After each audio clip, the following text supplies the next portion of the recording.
Welcome back to MS based chemistry classes. Dear students, previous lecture में हम लोगों ने आपको जो आपके फिजिकल स्टेट्स ऑफ मैटर होते हैं, जितने भी आपके पार्टिकल्स मूवमेंट क्यों करता है और पार्टिकल के बीच में स्पेसेस होती हैं, पार्टिकल्स आपस में अट्रैक्टिव फोर्स लगा के एक दूसरे के पास आने की कोशिश करते हैं, तो ऐसे कई चीज़ें हमने पढ़ी थी।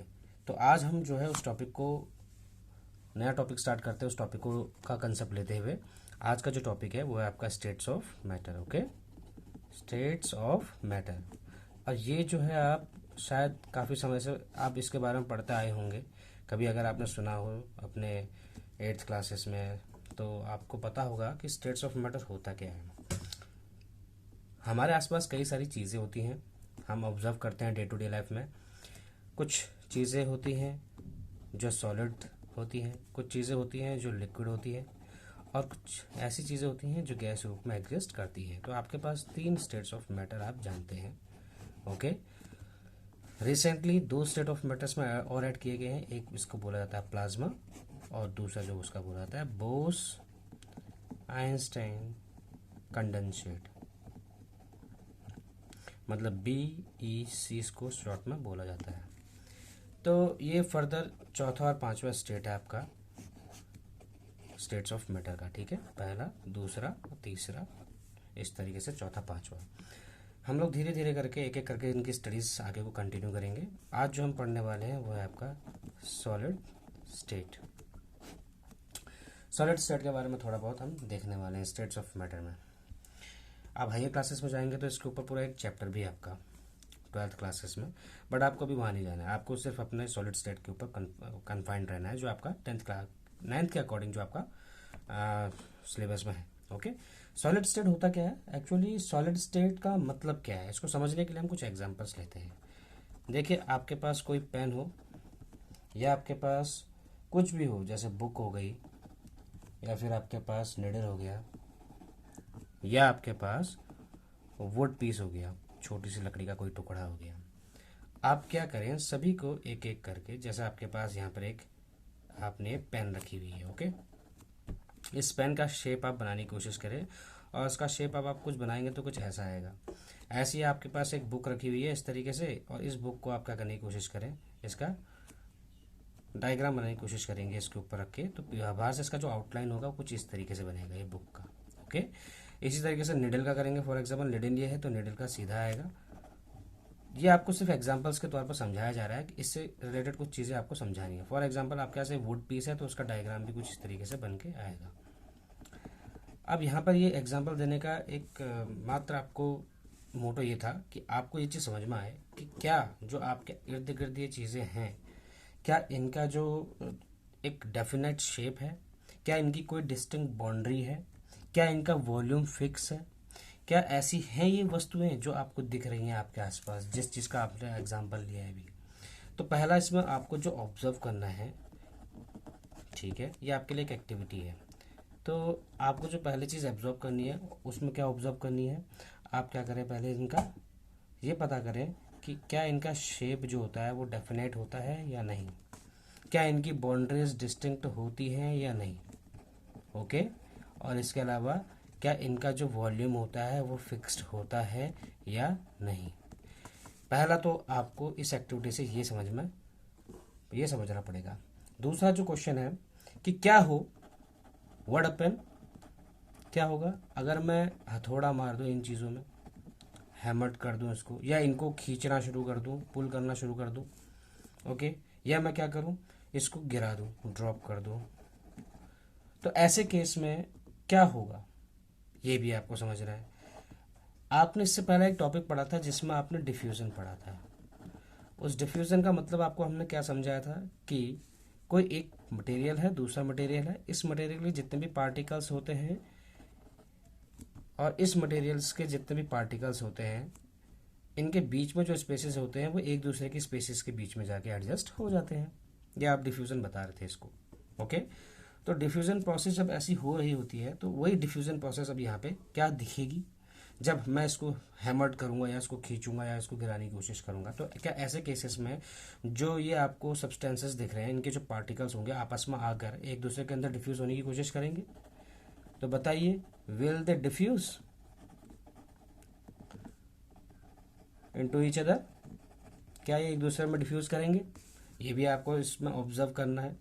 चौथी चीज़ क्या है, अगर आपको इससे और अदर कोई चीज़ एक्टिविटीज़ में देखनी है तो आप क्या करें, आप इसको कंप्रेस करने की कोशिश करें। ओके, ट्राई कंप्रेसिंग, और इसमें थोड़ा सा फोर्स क्या करें, आप अप्लाई करने की कोशिश करें। आपके पास ये सब्सटेंस है, आप उसके ऊपर क्या करने की कोशिश, थोड़ा सा फोर्स अप्लाई करने की कोशिश करें। ये आपके पास सब्सटेंस है जो अभी आपके पास pen, book, needle, wood piece में से कुछ भी है, तो उसको आप क्या करें, पहले रखें इस तरीके से एक प्लेन सरफेस पे, उसके बाद उसके ऊपर आप फोर्स अप्लाई करने की कोशिश करें। क्या ऐसा हो रहा है कि ये जो आपका सब्सटेंस है, क्या ये कंप्रेस हो रहा है, हाँ या ना?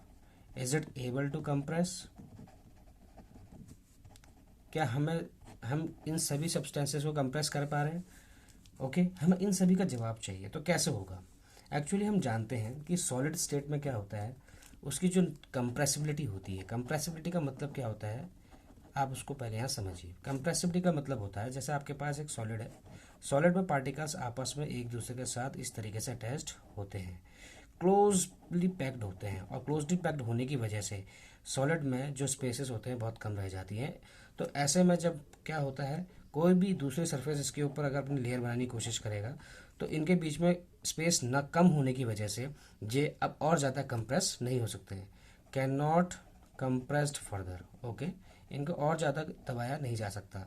कंप्रेस का मतलब यहाँ पर समझिए कि पार्टिकल्स को एक दूसरे के स्पेसेस में, एक दूसरे के स्पेसेस में डिफ्यूज़ कर देना, या फिर इनके बीच के जो स्पेसेस है उनको और कम कर देना, ठीक है, प्रेशर क्रिएट करके। तो ऐसे करने पर हम लोगों ने ये देखा कि जो सॉलिड्स होते हैं उनके पार्टिकल्स आसानी से दब नहीं सकते, मीन्स वो डिफ्यूज़ नहीं हो सकते। ओके, तो इसीलिए इनकी जो कंप्रेसिबिलिटी होती है वो क्या होती है, नेग्लिजिबल होती है इनकी कंप्रेसिबिलिटी। ओके, इनकी जो कंप्रेसिबिलिटी होती है वो कैसी होती है, नेग्लिजिबल। इसी वजह से ये अपना शेप कैसा रखते हैं, मेंटेन करके रखते हैं, द मेंटेन शेप। एक्चुअली आप सोच रहे होंगे कि ऐसे तो आपके पास एक कांच का ग्लास है, एग्जाम्पल हम लेते हैं, आपके पास ग्लास है, ओके, उसको आपने ड्रॉप कर दिया, और ड्रॉप करने पर क्या हुआ, वो कांच का ग्लास जो है टूट गया, ब्रेक्स डाउन। ओके, अब आपने यहाँ बोला कि सर आपने बोला सॉलिड्स जो होते हैं वो उनके पार्टिकल्स तो बिखर गए, दूर हो गए, यहाँ पे तो कम हो रहे हैं, इनके स्पीसीज जो होती है वो तो कंप्रेस होते हैं। तो यहाँ पर क्या है, ग्लास जो होता है आपका, मैंने बोला था आपको डेफिनेट शेप होता है, सॉलिड्स वो होते हैं जिनका डेफिनेट शेप होता है।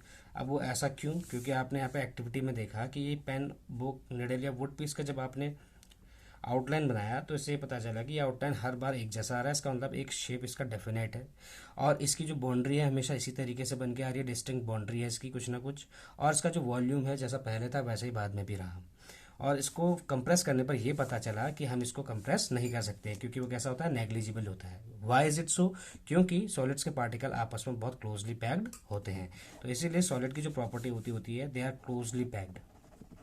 किसकी बात चल रही है, सॉलिड के पार्टिकल्स की। तो पार्टिकल्स ऑफ सॉलिड्स जो होते हैं आर क्लोजली पैक्ड। ओके, दूसरी बात आप जान चुके हैं कि इसका डेफिनेट वॉल्यूम होता है बेटा, डेफिनेट शेप होता है इसकी, ओके, और इसकी डिस्टिंक्ट बाउंड्रीज भी होती हैं। ओके, और इसी तरीके से आप जानते हैं इनका जो कंप्रेसिबिलिटी फैक्टर होता है, मीन्स इसको कंप्रेस करने की जो इसकी टेंडेंसी होती है वो कैसी होती है, नेग्लिजिबल होती है। ओके, नेग्लिजिबल होती है। तो इस वजह से एक प्रॉपर्टी और होती है इसकी जिसको हम बोलते हैं दीज आर रिजिड्स। अब ये रिजिड होता क्या है इसको समझने की कोशिश करते हैं। ओके, जो मैं आपको यहाँ पे एक एग्जांपल दे रहा था ग्लास को टूटने का, उसी को लेकर हम चलते हैं। मैंने बोला ये रिजिड है, और रिजिड का मतलब होता है कि इनका, रिजिड का मतलब आप यहाँ ये ना समझे कि ये बहुत ज़्यादा ठोस होता है इस तरीके का। Why is it so? ऐसा क्यों कह रहा हूँ मैं यहाँ पे? अब कांच वाली ग्लास का एग्जाम्पल लेके समझते हैं। जो कांच वाली ग्लास है आपके पास, उस ग्लास को जैसे ही आपने फ्लोर में टकराया तो उसके बाद क्या हुआ कि इसको अगर इसको फेल डाउन किया तो ये क्या हो जाएगा, ब्रेक हो जाएगा, टूट जाएगा। तो टूटने की वजह से क्या होगा बेटा, इसके जो कांच के टुकड़े होंगे दूर दूर बिखर जाएंगे। अब आप सोच रहे होंगे कि कांच के टुकड़े हैं यही पार्टिकल्स हैं। नहीं, पार्टिकल्स ये नहीं होते हैं, क्योंकि जो कांच का ग्लास होता है वो कई चीज़ों से मिलकर बना हो, सैंड, सिल्ट और कई सारी चीज़ों से मिलकर बना होता है। तो आप जानते हैं सिलिका वगैरह ये सारी चीज़ें होती हैं। तो अगर हम एटम्स की स्टडी करेंगे तो उसमें हमें ये पता चलेगा कि उनके जो एटम का साइज़ होता है ओके। और उनके जो एक एटम के अंदर जो पार्टिकल्स का जो या एटम का जो अरेंजमेंट होता है वो एक दूसरे के बहुत क्लोज होता है, और वो क्लोज नेचर जो होता है उसको रिजिडिटी प्रोवाइड करता है। और इसका मतलब इस वजह से हमेशा वो जितने भी छोटे पीसेस में टूट जाए तो उसका जो आकार होता है कभी चेंज नहीं होता, इसलिए इसका शेप भी कैसा होता है, डेफिनेट होता है। इसीलिए इसको हम क्या क्या कहते हैं, रिजिड कहा जाता है। इसका मतलब सॉलिड्स में ब्रेक, सॉलिड्स टूट सकते हैं, बट इट इज डिफिकल्ट। किस चीज का डिफिकल्ट है, टू क्या हो सकता है, चेंज शेप। ठीक है, उसका शेप चेंज नहीं हो सकता सॉलिड का, लेकिन उसकी वो ब्रेक हो जाएगा, लेकिन उसका जो चेंज होता है, उसका जो शेप होता है वो चेंज नहीं हो सकता। और हम बता चुके हैं शेप उसका, जैसे for example it is very hypothetical that जो आपके सॉलिड के पार्टिकल्स होते हैं वो स्फेरिकल हो या स्क्वायर हो। अगर स्क्वायर होते हैं, इन केस आपको एक हाइपोथेटिकल क्वेश्चन देता हूँ, एक आपके पास जो पार्टिकल्स हैं अगर वो स्क्वायर शेप में होते हैं या रेक्टेंगल शेप में होते हैं, इस वजह से क्या इनके बीच में बिल्कुल भी स्पेस छूटता, बिल्कुल नहीं छूटता इनके बीच में स्पेस। यदि वो स्फेरिकल हैं, अभी जो हम माना जाता है जो तथ्य के अनुसार है, तो अगर हम इस तरीके से इसको समझेंगे तो हमें पता चलेगा कि इनके बीच में यहाँ पे कुछ ना कुछ एक एम्प्टी स्पेस है जिसको हम क्या बोलते हैं, वॉइड।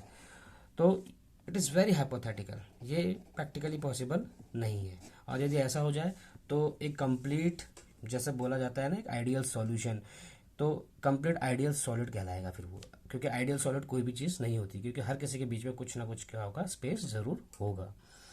तो आपको इतनी बातें समझ में आ गई। अब हम कुछ एक्टिविटी करते हैं, उस एक्टिविटी के थ्रू हम समझने की कोशिश करते हैं अपने सॉलिड स्टेट की कंडीशन को। ओके, देखिए सॉलिड स्टेट में आपको पहली एक्टिविटी, जैसे देखिए मैं आपको दे रहा हूँ रबर बैंड को। आपने देखा होगा रबर बैंड कैसा होता है। ओके, रबर बैंड जो होते हैं आपके किताबों को बांधने के काम आते हैं, बालों में लगाने के काम आते हैं। जो रबर बैंड होता है, क्या ये अपना शेप चेंज कर सकता है, बताइए, कैन इट चेंज शेप? पहला क्वेश्चन यही है। ठीक है, अगर ये शेप चेंज कर सकता है या नहीं, तो क्या ये इज इट सॉलिड, क्या ये सॉलिड कहलाएगा अगर ऐसी कंडीशन आएगी तो? पहली एक्टिविटी। ओके, दूसरी एक्टिविटी आपको है, आपके पास शुगर है या फिर आपके पास सॉल्ट है। ओके, शुगर एंड सॉल्ट है आपके पास। आपने शुगर या सॉल्ट को क्या किया, पहले आपने एक चौड़े भगोने में उसको डालने की कोशिश की, तो शुगर एंड सॉल्ट ने वही शेप उसका ले लिया। इसी शुगर सॉल्ट को जब आपने इसको एक जार में डालने की कोशिश की, तो आपने देखा कि उस शुगर या सॉल्ट ने वैसा ही आपका क्या कर लिया, शेप अटेन कर लिया। अभी हम पढ़ते आए हैं कि सॉलिड का जो होता है एक डेफिनेट शेप होता है, वो चेंज नहीं होता। लेकिन यहाँ पर तो जिस भगोने में डाला जा रहा है वो शुगर और सॉल्ट जो होता है वो भी सॉलिड होते हैं जिनको हम छू सकते हैं, लेकिन ये तो अपना शेप चेंज कर रहे हैं। तो क्वेश्चन ये है कि क्या ये जो है आपके sugar salt, it takes the shape of jar, या कोई दूसरा बर्तन जिसमें भी उसको डाला जा रहा है क्या उसका शेप ले ले रहा है? यदि ऐसा है तो क्या अब हम इसको सॉलिड कहेंगे? क्या हम इसको सॉलिड कह सकते हैं? Are they solid? बताइए क्या हो सकता है इस केस में? क्या इनको कंप्रेस किया सकता है? Can they B compressed? क्या इनको कंप्रेस किया जा सकता है? तो ऐसे बहुत सारे क्वेश्चन है जिसको आपको समझना है। ओके, तो आपको ये दो चीज़ें समझ में आ गई। तीसरा एक एग्जांपल और देख लेते हैं, स्पॉन्ज का एग्जांपल है। आप जानते हैं स्पॉन्ज होते हैं। ओके, आप जानते हैं कि शुगर और सॉल्ट को तो आप जानते हैं जैसे अलग अलग बर्तन में डाला गया तो वैसा शेप ले लिया, लेकिन बावजूद उसके क्या इसको हम सॉलिड कहेंगे? क्वेश्चन पूछा था। स्पॉन्ज में क्या होता है आप जानते हैं, स्पॉन्ज का स्ट्रक्चर कुछ इस तरीके से होता है, बड़े बड़े होल्स दिखते हैं आपको, उसके बीच में छोटे छोटे होल्स भी होते हैं। एक्चुअली स्पॉन्ज में होता क्या है, उसमें माइन्यूट होल्स होते हैं। ओके, माइन्यूट होल्स होने की वजह से उसमें से क्या होता है, एयर क्या करता है, पास करता है, air passes. Okay, minute hole की वजह से यदि अब ऊपर से और नीचे से अगर इसको प्रेशर लगेगा तो इसकी वजह से जो एयर स्पेसेस होंगे वो धीरे धीरे क्या होने लग जाएंगी, कवर्ड होने लग जाएंगी, और जिस वजह से क्या होगा, सॉलिड के जो पार्टिकल्स है आपस में और क्लोज हो जाएंगे। और क्लोज होने का मतलब ये है कि इतने हिस्से में यदि वो सॉलिड का टुकड़ा है तो उतने हिस्से में सभी जगह आपके सॉलिड के पार्टिकल्स भी हैं, तो वो एयर स्पेसेस कवर हो जाने की वजह से जो होता है, इसको हम आसानी से क्या कर सकते हैं, कह सकते हैं कि इसकी कंप्रेसिबिलिटी कुछ ना कुछ होगी। तो कंप्रेसिबल है या नहीं है, इसकी कंप्रेसिबिलिटी कैसी होगी ये भी हमें पता करना है। चलिए देखिए, रबर बैंड का एग्जांपल हमने जो लिया था, क्या इसका शेप चेंज हो सकता है, तो उसके बारे में हम समझते हैं। एक्चुअली क्या होता है कि अगर हम कुछ फोर्स लगाते हैं, ये एक्सप्लेनेशन आपको रबर बैंड वाला दिया जा रहा है, ठीक है। जब हम कुछ फोर्स लगाते हैं तो फोर्स की वजह से क्या होता है, इट चेंजेस इट्स शेप। वो अपना शेप क्या करता है, चेंज जरूर करता है। लेकिन जैसे ही ये इसका जो फोर्स है इसको हम दोबारा से विड्रॉ कर लेते हैं, किसी चीज़ के ऊपर फोर्स लगाया, रबर बैंड को खींचा, तो जब तक खींच रहे हैं तब तक उसका शेप चेंज हो चुका है। लेकिन जैसे उसको हम रिलीज कर देंगे वो फोर्स, तो वो अपनी जो शेप है उसको क्या कर लेगा, इट रिगेन्स इट्स शेप। वो अपने शेप को दोबारा से रिगेन कर लेगा व्हेन फोर्स रिलीज्ड। अगर फोर्स को जब हम क्या कर देंगे, छोड़ देंगे, फोर्स रिलीज कर देंगे, तो इससे क्या होगा, वो रबर बैंड का जो शेप था वो पहले के जैसा हो जाएगा। इससे ये पता चला कि सॉलिड के पार्टिकल्स एक दूसरे से अलग नहीं होते और उनका शेप चेंज नहीं होता, डेफिनेट होते हैं, और जो डेफिनेशन के अकॉर्डिंग बिल्कुल सही है। ओके, तो इसी तरीके से आपका जो है थोड़ा और फोर्स लगाएंगे ज़्यादा तो वो क्या हो जाएंगे, टूट जाएगा, रबर बैंड टूट जाएगा, ठीक है। तो एक्सेस फोर्स लगाने से ब्रेक इट। लेकिन अगर हम उसमें फोर्स लगाने के बाद छोड़ दें तो वो अपनी शेप को दोबारा से गेन कर लेता है। इसी तरीके से इसीलिए उस रबर बैंड को हम सॉलिड में काउंट करते हैं। अब शुगर एंड सॉल्ट का भी एग्जांपल देख लीजिए। शुगर सॉल्ट को जब हम जार में डालते हैं तो जार में डालने की वजह से वो जार के जैसा शेप ले लेता है, फॉर एग्जांपल। और अगर हम इसको किसी प्लेट में डालने की कोशिश करेंगे तो प्लेट के जैसा शेप ले लेगा। ऐसा क्यों होता है, हमने तो बोला था कि जो आपके सॉलिड्स होते हैं, सॉलिड्स जो होते हैं वो डेफिनेट शेप होते हैं, उनका शेप चेंज होता नहीं है। लेकिन यहाँ शेप चेंज हो रहा है, आप इसमें डालें तो इसका शेप है, तो इसमें डालें तो इसमें शेप हो जा रहा है। एक्चुअली है क्या कि अगर हम एक इंडिविजुअल शुगर की बात करते हैं, इसमें जो आपके शुगर या सॉल्ट पड़े हैं, इसमें से अगर हम इंडिविजुअल शुगर या सॉल्ट के पार्टिकल की बात अगर हम करते हैं तो समझ लीजिए उसका शेप कैसा है, इस तरीके का कोई शेप है उसका। ओके, ऐसा शेप होने की वजह से क्या है कि ये शेप कभी चेंज नहीं हुआ, चाहे इसको हम जार में डालें तो तब भी उसका शेप ऐसा ही है, चाहे उसको हम प्लेट में डालें तो तब भी उसका शेप किस तरीके का है, इस तरीके का है। इसका मतलब इसमें जो अरेंजमेंट हैं, जितने भी पार्टिकल्स के अरेंजमेंट ऑफ पार्टिकल्स, वो कभी डिस्टॉर्ट नहीं होता। ओके, डिस्टॉर्ट का मतलब ये हो गया कि स्फेरिकल शेप ऑफ जो सॉलिड के जो पार्टिकल्स होंगे वो सभी के सभी एक दूसरे से क्या होंगे, बहुत ज़्यादा क्लोजली पैक्ड होंगे, जिस वजह से शुगर और सॉल्ट को अगर इंडिविजुअल दाने को दबाने की कोशिश करेंगे तो उसकी कंप्रेसिबिलिटी भी नहीं होगी। ओके, तो इसी तरीके से आपका एक एग्जांपल यही हो गया शुगर सॉल्ट का। अब आप देखिए स्पॉन्ज में क्या होता है। स्पॉन्ज एक्चुअली क्या होता है, ये क्या करता है कि इसमें बहुत छोटे छोटे होल्स होते हैं, मैंने जैसा आपको बताया ऊपर भी, ये बहुत छोटे छोटे होल्स होने की वजह से इसमें से क्या होते हैं कि जैसे ही इसमें एयर जाती है अंदर को तो उसमें वो क्या हो जाती है, एयर ट्रैप हो जाती है, एयर ट्रैप हो जाती है अंदर को। जब एयर ट्रैप हो जाती है तो उसके बाद जब इसको में प्रेशर क्रिएट किया जाता है, मीन्स प्रेशर डाला जाता है जब इसमें, तो प्रेशर डालने की वजह से क्या होता है बेटा, वो जो एयर होती है वो expelled out from the sponge. Sponge के अंदर जितनी हवा भरी हुई होती है वो सारी बाहर निकल आती है। ओके, और इस वजह से ही हमें ऐसा महसूस होता है कि हम स्पॉन्ज को, जो कि एक सॉलिड है लेकिन उसको हम क्या कर सकते हैं, कंप्रेस्ड किया जा सकता है स्पॉन्ज को। लेकिन ऐसा नहीं है, बिकॉज अगर इंडिविजुअल पार्टिकल की बात करते हैं तो इंडिविजुअल पार्टिकल का शेप कभी चेंज नहीं होता। ओके, तो ये जो बातें थी आपकी सॉलिड से रिलेटेड थे, सॉलिड स्टेट से रिलेटेड क्वेश्चंस आते हैं, इससे कई सारे क्वेश्चंस आपके प्रैक्टिकल बेस्ड या एप्लीकेशन बेस्ड बना दिए जाते हैं। इस टॉपिक को पढ़िए, आज के लिए इतना काफ़ी है, इतना रिवीजन कीजिए आप अच्छे से, जो पढ़ाया है वीडियो को बार बार फॉरवर्ड बैकवर्ड करके देखिए, अच्छे से पॉज कीजिए, समझिए कैसा है। अगले लेक्चर में मिलते हैं, अगले लेक्चर में हम इसका आगे का टॉपिक स्टार्ट करेंगे। Till then keep doing work hard.